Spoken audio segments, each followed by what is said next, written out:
Get this street basketball player out of my view. He ruins the aesthetic of the Italian marble.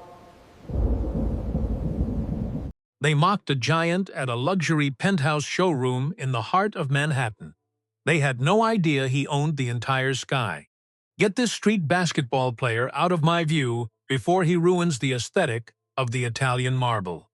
Those were the exact words that Preston Vance, the top-trading real estate broker at Grand Horizon Plaza, spat across the pristine glass atrium on a damp Thursday morning in November. His voice bounced off the 20-foot floor-to-soiling windows overlooking Central Park and landed squarely on the chest of a towering man in a faded gray gym hoodie who had just walked through the glass doors. The tall man did not flinch. He did not raise his large hands or speak a single word of defense. He simply stood there by the entrance, his broad shoulders relaxed under the worn fabric, and looked at Preston Vance with a pair of calm, deep eyes that seemed to hold the weight of an entire lifetime of scrutiny. That man was LeBron James, and what unfolded over the next few hours would dismantle corp empires, shatter fragile egos, and teach everyone in that glass tower a lesson about human dignity that would be etched into their souls forever. But we are getting ahead of our timeline. Let us trace the steps back to where the air first turned cold. Grand Horizon Plaza was not merely an office. It was a monument to excessive wealth, a multi-story showroom where billionaires purchased fractional ownership of luxury penthouses and private estates across the globe. The air inside was kept at a precise 67 degrees, scented with expensive sandalwood and the subtle metallic tang of unbridled human arrogance. Young, hungry brokers paced the polished floors in bespoke navy suits, their eyes trained to calculate a customer's net worth within 3 seconds of eye contact. They looked at the stitching of a shoe, the thickness of a watch bezel, and the car waiting at the valet curb below. These were the only metrics that determined whether a human being was granted a warm smile or a dismissive glare. LeBron James had arrived at this gilded sanctuary without a motorcade, without assistance, and without a tailored suit. He had spent his morning riding a plain black mountain bike through the rain-slicked streets of New York, letting the cool wind clear his mind before a scheduled meeting.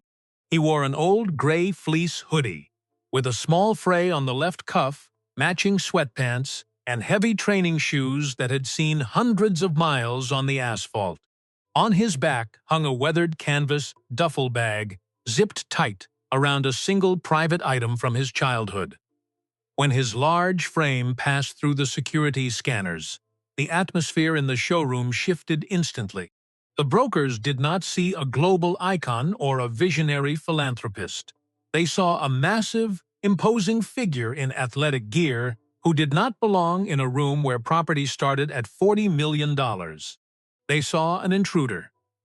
Preston Vance noticed him from the mezzanine level, his eyes narrowing with immediate distaste as he adjusted his platinum cufflinks. Preston was 32, polished to a mirror finish, and completely convinced that the world belonged to those who could afford to look down on it. He walked down the floating glass staircase with deliberate, heavy steps, eager to remove the blemish from his perfect showroom floor. But nobody in that room understood what was actually written on that faded piece of paper inside the manager's safe yet. The silence that followed Preston Vance's words did not break quickly. It settled into the cracks of the polished Carrara marble like frost on winter stone. The Grand Horizon showroom operated on a level of quiet luxury, where even the ambient noise was carefully curated to put the ultra-wealthy at ease. A hidden sound system whispered classical piano concertos at a frequency meant to stimulate spending, while the air filtration system cycled every 4 minutes to maintain a flawless scent of freshly cut white orchids and expensive leather. Every square inch of the space was designed to intimidate those who did not possess an active offshore account. On the northern wall, a massive digital display mapped out exclusive coastlines from Monaco to Malibu, showing real-time weather and availability for penthouses that cost more than a standard American neighborhood earns in a generation. The lighting was surgical, coming from recessed LED tracks that made the brass trims on the architectural models gleam like solid gold. 8 sales associates stood at perfect intervals across the floor, looking like mannequins pulled from a Madison Avenue storefront. They were trained in the art of the cold appraisal, a silent language where a single glance down at a man's wrist could dictate the entire trajectory of an interaction. They knew the difference between a $30,000 Swiss chronograph and a counterfeit from 5 yards away. They watched the way a person carried themselves, measuring the exact level of entitlement in a stranger's posture. Preston Vance was the absolute master of this predatory ecosystem. He was a man who had built his entire adult identity on the elimination of weakness. No one in the office knew that Preston had spent his childhood in a cramped, water-damaged trailer park just outside of Scranton, Pennsylvania, listening to the relentless hum of the highway while his father drank away the weekly paycheck. Preston remembered the burning shame of the free lunch vouchers at school, the way the popular kids would look right through him as if he were made of cellophane. He had made a solemn vow to himself at age 12, buried under 3 layers of blankets to keep the winter cold from his bones, that he would escape that life or die trying. He had spent his 20s scrubbed clean of his accent, practicing his handshakes in front of a mirror and accumulating high-end tailored clothing like a soldier buying body armor. His navy suit was made of rare vicuña wool. His Oxfords were polished to a mirror shine twice a week, and his gold watch was heavy enough to cause a permanent ache in his wrist. He had conquered Manhattan by every visible metric, yet the ghost of that starving boy from Scranton still haunted the edges of his mind. To keep that ghost at bay, Preston had become the very monster that had terrorized his youth. He looked down on the unpolished world with a terrifying, icy detachment, treating anyone without a platinum card as an infection in his perfect sanctuary. Next to him stood Marcus Whitby, a 25-year-old junior associate who copied Preston's hair, Preston's walk, and Preston's absolute lack of empathy. Marcus was not inherently cruel, but he was desperately afraid of being left behind. He watched the way Preston carried himself and mirrored every gesture, hoping that some of the older man's ruthless success would rub off on his own borrowed suit. On the opposite side of the floor sat Elena Vance, a 28-year-old broker who shared a lost last name by pure coincidence, but shared absolutely none of his philosophy. Elena had grown up in Gary, Indiana, a town hollowed out by the collapse of the steel mills, where her grandfather had worked the furnaces for 40 years until his lungs gave out. She knew what it meant to see a town die, and she knew that the clothes a person wore were often just the wreckage of a storm they had no power to stop. Elena had the lowest commission numbers in the office because she treated the curious tourists with the same gentle grace she offered to the hedge fund managers. She listened to their stories, asked about their grandchildren, and treated human dignity as a non-negotiable standard. Preston openly despised her for this, calling her a social worker with a real estate license, a title she wore like a badge of honor in silence.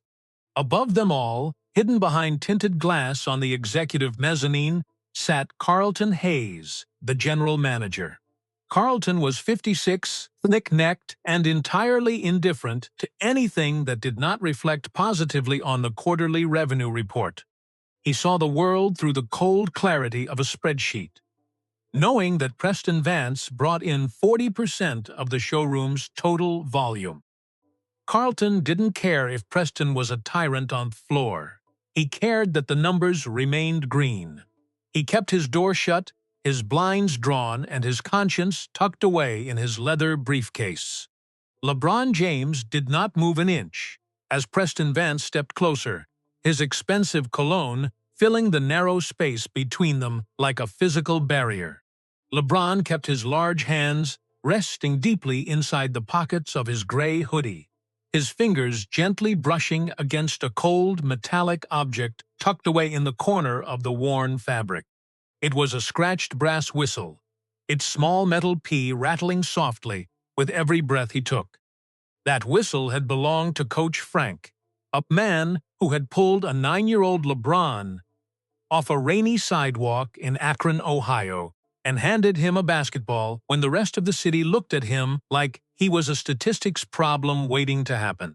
The heavy, humid air of the New York showroom faded away, replaced in LeBron's mind by the biting chill of the Midwestern winter of 1994.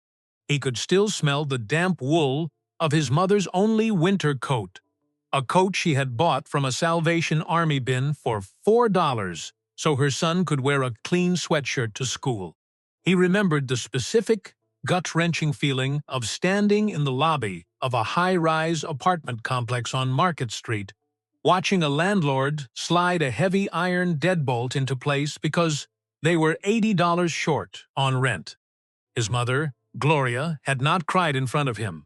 She had simply taken his small hand, pulled his hood over his ears, and walked out into the freezing sleet to look for another shelter.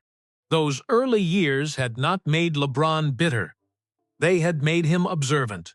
He had learned to read the souls of men by watching how they treated people who had nothing to offer them in return. He remembered the wealthy suburban parents who would look right through his mother when she arrived for practice, to pick him up from practice, treating her as if she were a ghost haunting their manicured neighborhoods. LeBron had made a silent covenant with himself at age 14, sitting on a broken concrete step with a deflated ball between his feet, that if he ever made it to the top of the mountain, he would build gates that stayed open for everyone. This very showroom, Grand Horizon Plaza, existed because of that covenant. 3 years ago, through his private investment firm, Horizon Group, LeBron had quietly purchased a 43% controlling stake in the parent corporation that funded these developments.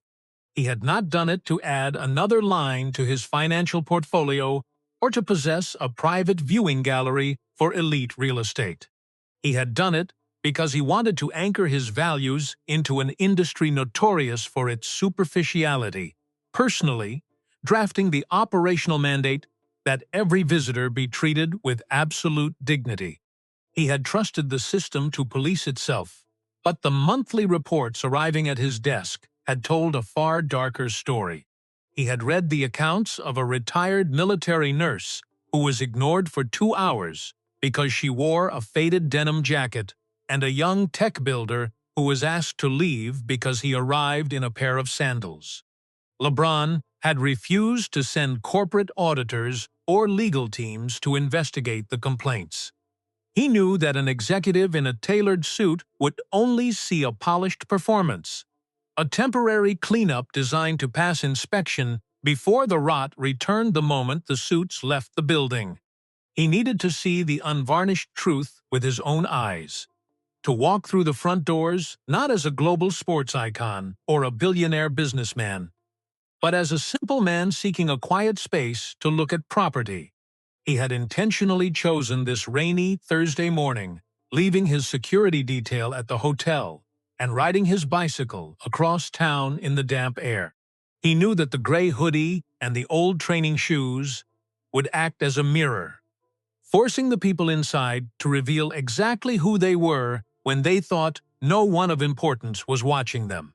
Now, looking at the sharp, aggressive tilt of Preston Vance's chin, LeBron saw the exact same coldness that had locked him out of the apartment buildings 30 years ago.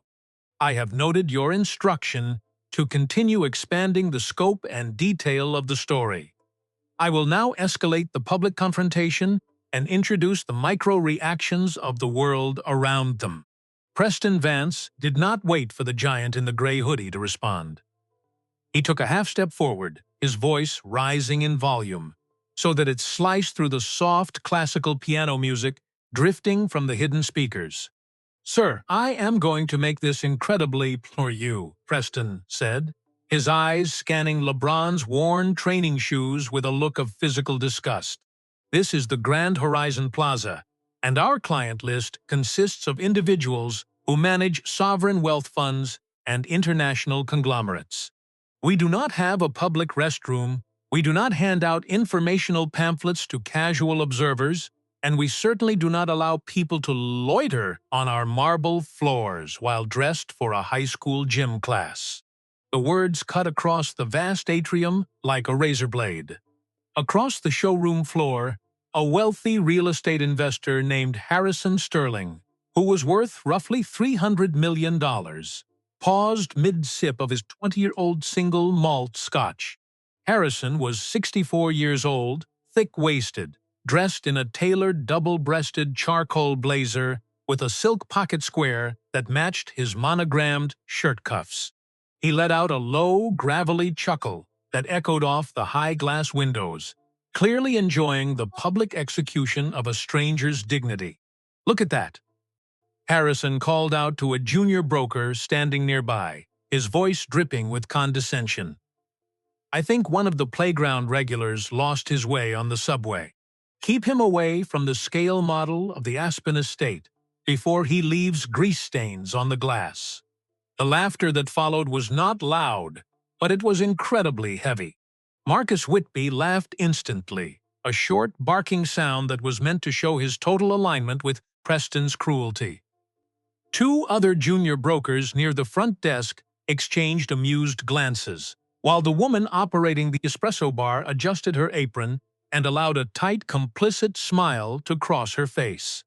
They all leaned into the comfort of their collective arrogance, completely secure in their belief that the man in the faded hoodie was beneath their notice.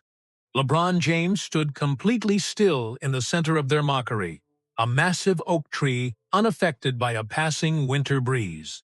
He had faced hostile crowds of 20,000 screaming fans in foreign arenas, and he had been looked down upon by billionaires who thought his only value was his ability to put an orange ball through a metal hoop. He did not lose his temper, and he did not show a single trace of embarrassment. He simply looked at Preston Vance, reading the deep-seated fear of poverty that was driving the younger man's aggression. Elena Vance broke the social contract of the room. She stood up from her glass desk, smoothed her blazer, and walked directly toward the confrontation, ignoring a sharp, warning glare from Marcus. "Good morning, sir," Elena said, her voice steady and warm as she stepped between Preston and LeBron.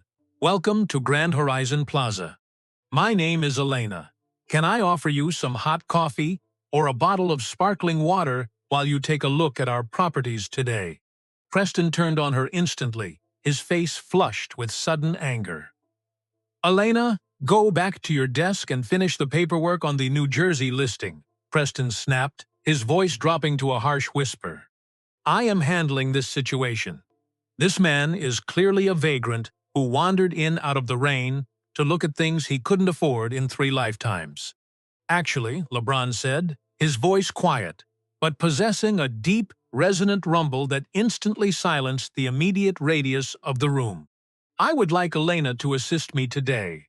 I am interested in discussing the structural layout of the Manhattan penthouse models, specifically the load-bearing engineering on the outdoor terraces, and I would appreciate doing so without being told that my clothing dictates my worth as a human being." Preston's jaw tightened until the muscles in his cheek began to twitch. "Listen to me, pal," Preston hissed, leaning in close so that only LeBron could hear the venom in his breath. "I don't care how big you are, and I'd care about your athletic trivia. In this room, money talks, and your outfit is screaming that you are broke. The door is behind you, and if you don't use it in the next 10 seconds, I will have building security remove you in handcuffs in front of everyone on this street." LeBron James did not step back from Preston Vance's threat. He simply reached into the deep pocket of his faded gray hoodie, pulled out his scratch smartphone, and pressed a single speed dial button. The phone rang exactly twice before a voice answered on the other side, filled with immediate professional alertness. LeBron, good morning, the voice said. Is everything set for the executive review? Marcus, LeBron said, his voice completely calm, his eyes locked directly onto Preston's widening pupils. I am standing in the main atrium of the Manhattan showroom. I need you to come down here personally, right now. There was a sudden, sharp pause on the other end of the line, followed by the sound of a heavy leather chair scraping against a floor. Is there an issue with the facility? The voice asked, a sudden note of panic creeping into the tone. Yes, a significant one, LeBron replied quietly, keeping his gaze steady. How fast can you get to the floor? I am in the upper executive suite, finishing the quarterly audit, the man replied. I will be down there in 40 seconds. LeBron ended the call and slid the phone back into his pocket, standing completely motionless as he looked past Preston toward the mezzanine level. Preston let out a short, nervous laugh, adjusting the collar of his tailored wool suit, as if trying to shake off a sudden chill. Who was that? Preston demanded, though his voice had lost its razor-sharp edge, thinning out into something brittle and defensive.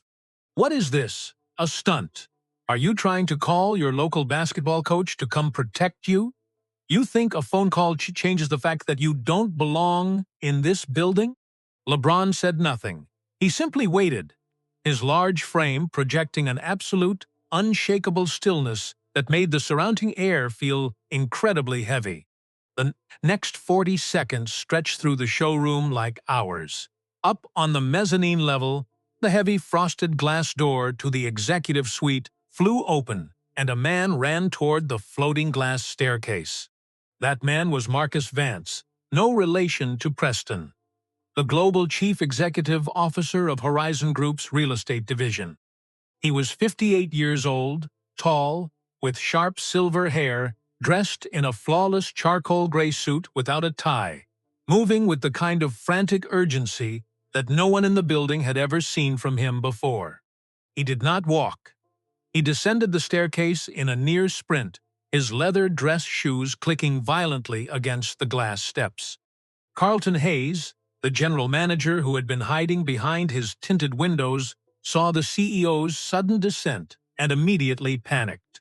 He threw open his office door and hurried down the stairs right behind the CEO, his tie crooked, his forehead already glistening with a thin layer of nervous sweat. He didn't know what was happening, but he knew that when the global CEO moves that fast, careers are usually about to end. James Whitmore, the wealthy investor who had been mocking LeBron from his leather armchair, froze with his crystal glass of scotch held halfway to his lips. He watched the CEO sprint across the pristine marble floor, ignoring the junior brokers, ignoring the luxury architectural models, and ignoring Preston Vance entirely. Marcus Vance stopped directly in front of the man in the faded gray hoodie. He took a deep, shuddering breath, smoothed his charcoal blazer with trembling hands, and bowed his head slightly in a gesture of profound professional deference. LeBron, thank you for coming, the CEO said, his voice carrying clearly across the silent atrium. I am deeply, deeply sorry for whatever has transpired here this morning.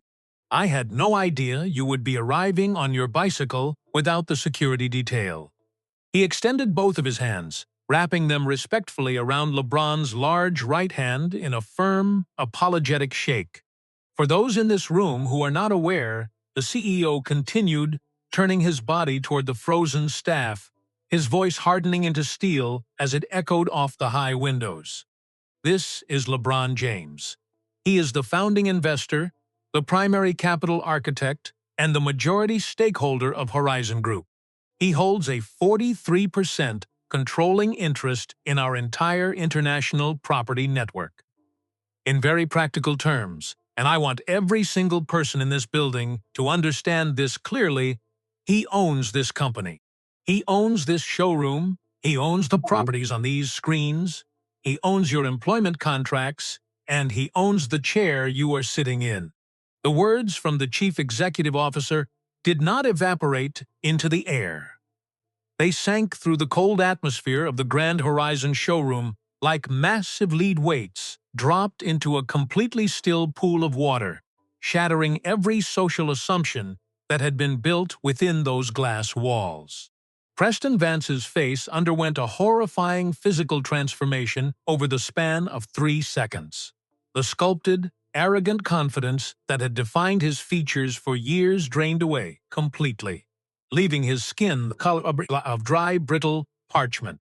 His hands, which had been resting casually on his expensive wool trousers, began to tremble so violently that he had to squeeze his fists together until his knuckles turned white to hide the shaking.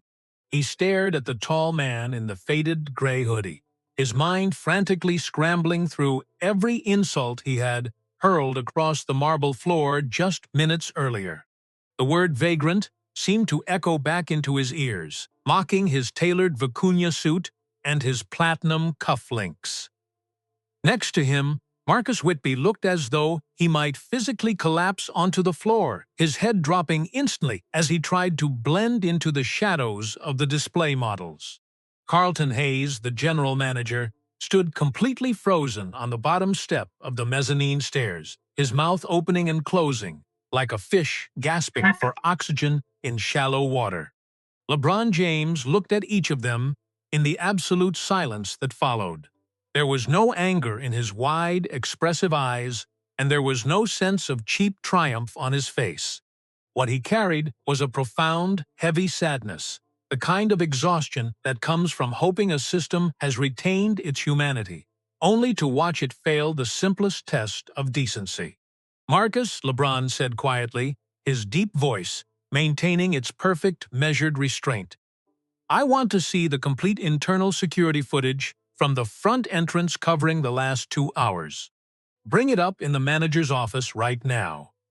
The CEO nodded immediately, his silver hair catching the sharp, overhead lighting as he turned to the general manager. "Carlton, pull the digital feeds from the primary atrium cameras," the CEO ordered, his voice cold and devoid of any corporate politeness. "Do not skip a single second of the audio log." They moved into the glass-walled office on the mezzanine level, a room that smelled of expensive cologne and fear. LeBron sat down in a simple leather chair in the corner, keeping his gray hood resting against his shoulders, his large hands flat on his knees. The CEO stood directly behind him, while Carlton Hayes hovered near the desk, with his fingers shaking, as he typed the security override codes into the main console. Preston Vance walked into the room last, his legs moving with a heavy, mechanical stiffness, looking like a man marching toward his own execution. The high-definition monitor flared to life, casting a cold blue glow over their faces. The security footage showed everything with agonizing clarity. They watched LeBron pull up outside on his plain black mountain bike, locking it to a simple metal railing in the rain. They watched him push through the towering glass doors, his gray hoodie damp from the New York mist. And then the audio microphones captured Preston's voice, sharp and cutting, barking across the pristine floor. "Get this street basketball player out of my view before he ruins the aesthetic of the Italian marble." The camera angle showed the exact moment Preston had sneered at LeBron's old training shoes, his posture leaning forward like a predator cornering prey. It showed Marcus Whitby's immediate, sycophantic laughter, and it captured Harrison Sterling's gravelly joke about the subway and grease stains. But the most devastating part of the recording was the camera aimed directly at Carlton Hayes' office window.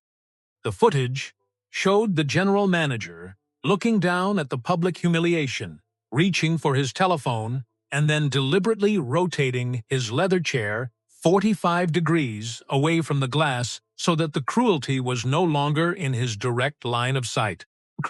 When the video finished playing, the silence in the office was so heavy that the hum of the air conditioning unit sounded like a roar. LeBron did not look up immediately. He reached into his pocket, his fingers finding the scratched brass whistle, holding it tightly as he let the truth of the recording settle over the room. He looked at Carlton Hayes, who was staring down at his polished dress shoes, unable to find a single lie to protect his six-figure salary. "You saw it happen, Mr. Hayes," LeBron said softly, the quietness of his voice hitting harder than a shout. "You heard what your top salesman said from your desk. You had the authority to stop it. You had the responsibility to protect a stranger's dignity, and you chose your own comfort over another human being's respect. Firing a bad actor is easy, but ignoring the rot in your own house is how a company dies." LeBron James turned his head slowly away from the security monitor, his gaze landing heavily on the general manager.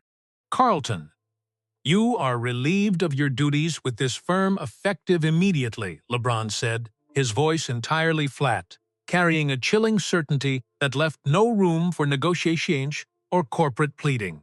"You may pack your personal belongings from that desk, surrender your master key card to security, and exit this building through the surface elevator before the noon hour arrives." Carlton Hayes did not argue. He knew that any attempt to justify his cowardice on that tape would only deepen his ruin in the real estate industry. So he simply nodded once with a gray, hollow face, picked up his leather briefcase, and walked out of the glass room without looking back. LeBron then looked across the desk at Elena Vance, who was standing quietly near the doorway, her hands clasped respectfully in front of her blazer. "Elena, you are the new general manager of Grand Horizon Plaza. Starting right now," LeBron said, a small, genuine note of warmth returning to his deep rumble. "Your commission numbers may be the lowest on the tracking board, but your character is the highest on this floor. And character is the only currency that matters when the world thinks the cameras are turned off. Run this showroom the way it was always intended to be run. Treat every guest through those glass doors with absolute dignity, and the revenue will naturally take care of itself."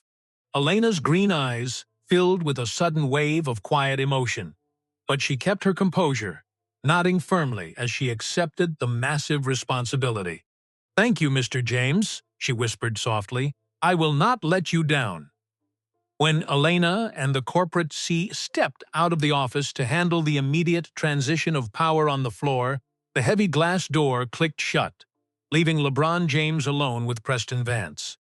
Preston stood in the center of the room, his expensive vicuña wool suit suddenly feeling loose on his frame, as if his body had physically shrunk beneath the luxury fabric. He was waiting for the axe to fall, waiting for the righteous fury of a billionaire who had been publicly humiliated to destroy his career, his penthouse apartment, and his entire life with a single phone call to human resources. But LeBron did not stand up, and he did not deliver a theatrical lecture about power. He simply looked at Preston for a long, quiet minute, listening to the hum of the air conditioning before asking a single, unexpected question. "Why?" LeBron asked. Preston's mouth opened slightly, but no sound came out of his throat. He had 100 rehearsed corporate apologies ready in his mind, dozens of professional damage control phrases he had memorized for business articles, but none of them could survive the heat of that one simple word. "I am so sorry, Mr. James," Preston stammered, his voice cracking as he reached for his platinum cufflinks. "I didn't recognize you in the rain, and I was just trying to protect the standard of the showroom for our regular buyers." "I did not ask you for a corporate apology, Preston," LeBron said gently, the softness of his tone cutting far deeper than an angry shout ever could. "I asked you why. Why did you look at a man in a gray gym hoodie and decide he had no right to stand on this floor? What was it about an old pair of training shoes that made you believe you possessed the authority to strip another human being of their basic dignity?" Preston stared at the giant across the desk, his carefully constructed armor completely shattering under the weight of LeBron's quiet compassion. His knees grew suddenly weak, forcing him to sit down in the chair across from LeBron without asking for permission, his hands dropping limply into his lap. And then, in that glass office overlooking the multi-million-dollar skyline of Manhattan, Preston Vance told the absolute truth about his life for the first time in 15 years. He told LeBron about the rotting trailer park outside of Scranton, Pennsylvania, about his father's drunken rages, and about the freezing winters where his mother had to sew patches onto his second-hand jeans just so he could walk into his middle school classroom. He told him about the cruel laughter of the wealthy children who called him trailer trash, and about the vow he had made to himself on those cold concrete steps at 12 years old to kill that poor boy forever. When I look at someone walking into a luxury building, dressed in old clothes, Preston whispered, a single hot tear finally breaking free and rolling down his pale cheek, I don't see a stranger. I see the version of myself that I spent my entire life trying to destroy, and I hate them, because they remind me that the starving boy from Scranton is still hiding somewhere inside this expensive suit. LeBron James sat in the quiet office, his large eyes fixed on the weeping broker with an expression of profound, unhurried empathy. He listened the way very few people in this world know how to listen, giving Preston Vance his entire being without a single trace of judgment or moral superiority. He reached into his deep pocket, pulled his hand out, and gently placed the old brass whistle onto the glass desk between them. I know that 12-year-old boy on the concrete steps. Preston, LeBron said, his deep voice dropping to a soft, rhythmic whisper that seemed to slow the very air in the room. I know him because I lived his life. Different city, different name, but the exact same cold steps, the exact same biting wind, and the exact same suffocating feeling of being completely invisible in a world that only cares about what you can afford to display. I spent my childhood moving from one broken apartment to another in Akron, Ohio, wondering if the landlord would change the locks before my mother came home from her shift. He paused, letting the memory breathe in the quiet space. The pain of your past, Preston, does not grant you the corporate license to inflict it on the strangers who cross your path today. It does not give you the right to construct a kingdom of arrogance on the exact same cruelty that almost broke your spirit when you were a child. The boy from Scranton deserved a door that opened for him, not a wall that kept him out. The true answer to your survival was never to become the monster that terrorized your youth. The answer was to become the shelter that you desperately needed back then. Preston stared down at the scratched brass whistle on the desk, the tears falling freely now, staining the lapels of his $40,000 custom suit. He realized that the man sitting across from him, who possessed the wealth to buy everything in his vision, was not threatening him with ruin. He was showing him his own scars, standing completely bare without any armor, and using his immense power to offer compassion instead of a swift corporate execution. James Whitmore and the executive board want me to fire you immediately, LeBron continued, standing up slowly, his massive frame towering over the desk as he pulled his gray hoodie tight. And they are completely right to want that, because what you did on that marble floor was a total violation of everything this company was built to stand for. But I am not going to let them fire you today, because throwing you out on the street is the easy path, and it changes absolutely nothing inside your heart. You would simply carry that same bleeding wound to your next luxury firm, and you would keep abusing strangers until you looked in the mirror one day and realized you had completely abandoned that little boy in the trailer park. LeBron walked toward the glass door, his heavy training shoes making no sound against the thick office carpeting. Here is your penance, effective this afternoon. Elena will transfer you away from the sales floor, and you will take a permanent seat at the welcome desk near the front entrance. Every single person who passes through those glass doors, regardless of what they are wearing, regardless of what car they leave at the valet, and regardless of whether they can afford a penthouse or a bus ticket, you will look them directly in the eye, you will shake their hand, and you will treat them with the exact same dignity you wished someone had shown you in Scranton. the treat someone had shown you in Scranton. Preston's lips parted, but he could only nod as his chest heaved with a quiet, clearing sobriety. You will also spend every Saturday for the next 12 weeks volunteering at our inner-city youth center in Newark, LeBron said, pausing with his hand resting on the metal door handle. You will sit on the floor, with teenagers who are currently sitting on their own cold steps, making their own dangerous promises to the world. You will not wear this custom suit, and you will not talk about your commissions or your luxury property parties. You will tell them the real story of the boy from Scranton who lost his way inside a piece of expensive fabric, and you will help them understand that they are already valuable just by being human. You are a better man than this, Preston. I know you are, because a man who doesn't care doesn't carry this much pain inside his soul. 3 months later, on a bitterly cold Tuesday morning in February, a fierce wind howled through the concrete canyons of Manhattan, rattling the towering glass windows of Grand Horizon Plaza. Preston Vance stood behind the simple wood welcome desk, positioned just inside the front entrance, his broad shoulders squared, and his hands resting lightly at his sides. His navy suit was impeccably clean, but he no longer wore the heavy gold watch or the platinum cufflinks that had once served as his economic armor against the world. His eyes were no longer scanning the room for targets of opportunity. Instead, they remained trained on the heavy glass doors, waiting to offer hospitality to anyone who needed shelter from the freezing winter elements.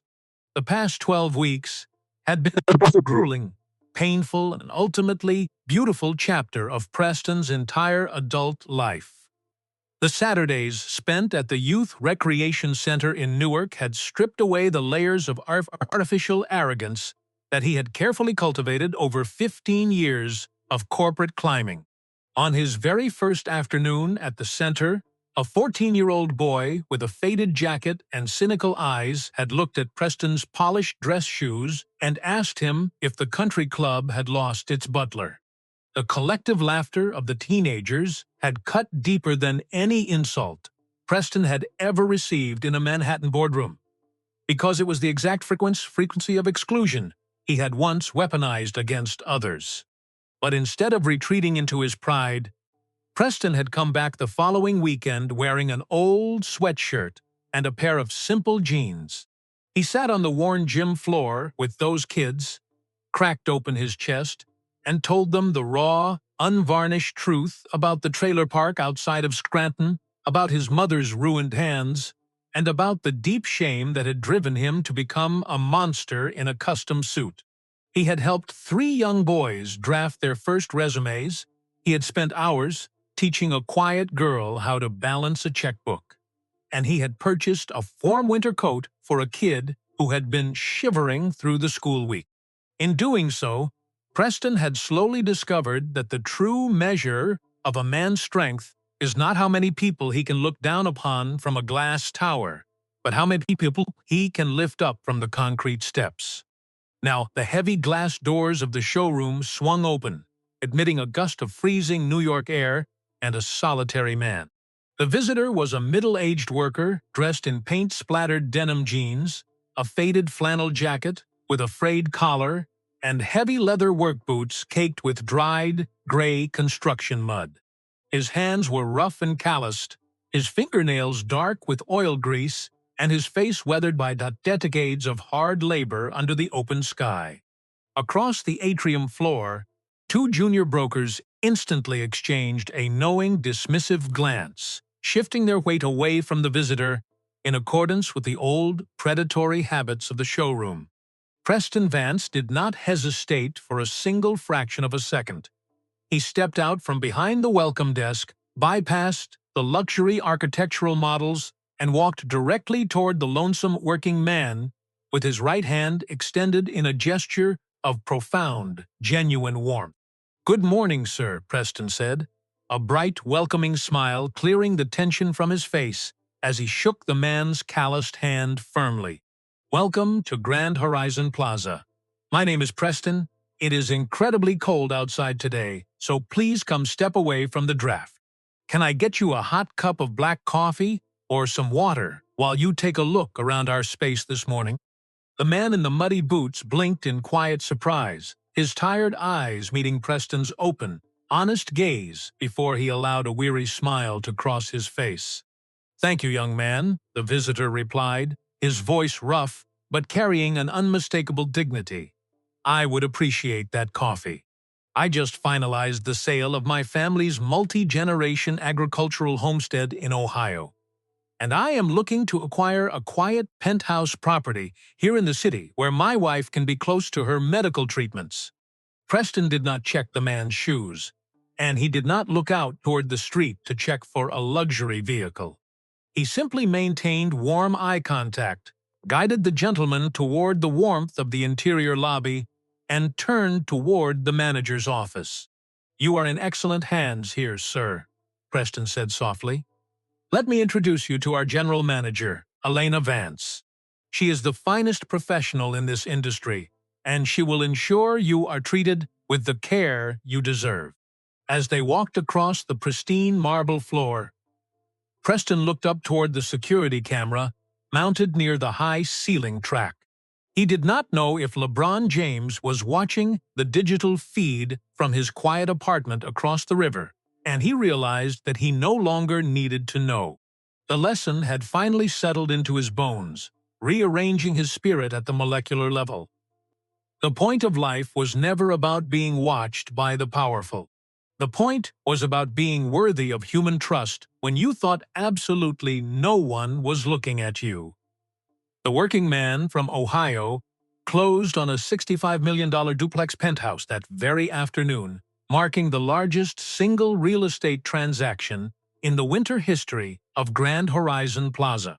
The commission would have shattered every sales record on the board, securing enough wealth to fund a luxury lifestyle for a decade. But Preston Vance remained at the front welcome desk, greeting the next stranger who walked through the door, offering hot coffee and extending his hand with absolute sincerity. He did not feel cheated, and he did not feel the bitter burn of regret. He had learned through the quiet practice of daily decency that the real estate transaction was never the true destination. The handshake was the destination. The eye contact was the destination. The moment when a man in muddy boots walks into a room worth hundreds of millions of dollars, and a human voice looks him in the eye and says, "You belong here." 600 miles away, in a sparse, quiet apartment overlooking the gray waters of the Midwestern skyline, LeBron James sat on a worn leather sofa with a mug of herbal tea cooling on the side table. The old radiator in the corner clicked rhythmically against the wall, while the distant hum of the city drifted through the window pane. He had just finished a short telephone call with Elena Vance, who had shared the news of the record-breaking afternoon and the beautiful transformation of Preston's heart on the showroom floor. LeBron set his phone down onto the counter next to his mountain bike keys and a library book, a faint, tired smile slowly softening his weathered face. He looked at his old gray hoodie hanging from a simple wooden hook near the entryway, its frayed cuff a testament to a life that refused to forget its origins. He closed his eyes, pulling a thin blanket to his chest as the winter light faded into dusk. He was the most powerful investor in the room wherever his name was spoken, yet he remained completely invisible by choice. He knew that the greatest power in this human existence is not the ability to dominate a room with a bank statement, but the revolutionary capacity to sit across from a person who wronged you and ask why, instead of demanding their destruction. He lay his head back against the pillow, listening to the quiet cadence of the room, completely at peace with the world.